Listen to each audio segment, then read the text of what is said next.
السلام عليكم ورحمة الله وبركاته. الحمد لله والصلاة والسلام على من لا نبي بعد أما بعد. அன்பின் இஸ்லாமிய நெஞ்சங்களே, நாம் ஒவ்வொரு நாளும் நபி ஸல்லல்லாஹு அலைஹி வஸல்லம் அவர்களின் மீது ஸலவாத் சொல்வதின் மீது கடமைப்பட்டிருக்கிறோம்.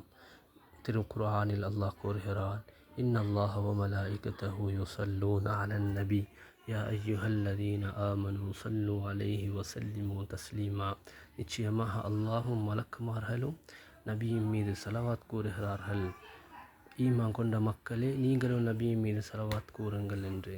ஸலவாத்துடைய விடயத்தில் அல்லாஹும் மலக்குமார்களும் ஒன்றுபடுகிறார்கள். ஏன் காரணம்?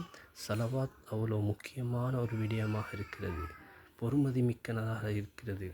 அதனுடைய சிறப்புகளை பார்த்தால், எங்கள் கியாமத்துடைய நாளில் ஷஃபாத் வேண்டுமா, சொர்க்கத்துடைய வழி இலகுவாக வேண்டுமா, என்னுடைய ஏழ்மைத்தன்மை நிறைவேற வேண்டுமா, ஹாஜத்துகள் நிறைவேற வேண்டுமா, பாவங்கள் மன்னிக்கப்பட வேண்டுமா, துவா கபூலாக வேண்டுமா, அனைத்துக்கும் இந்த ஸலவாத் காரணமாக இருக்கிறது.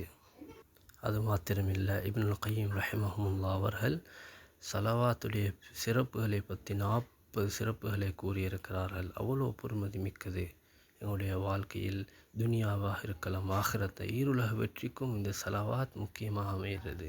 அது மாத்திரமில்லை, நபி ஸல்லல்லாஹு அலைஹி வஸல்லம் அவர்கள் சொன்னார்கள், யார் வெள்ளிக்கிழமையுடைய நாள் என் மீது ஸலவாத் சொல்கிறார்களோ அவருடைய ஸலவாத் எனக்கு எத்தி வைக்கப்படுகிறது என்று.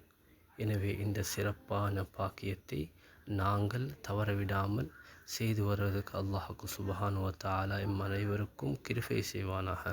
வ ஆகிரு தஅவானா அனில் ஹம்துலில்லாஹி ரப்பில் ஆலமீன்.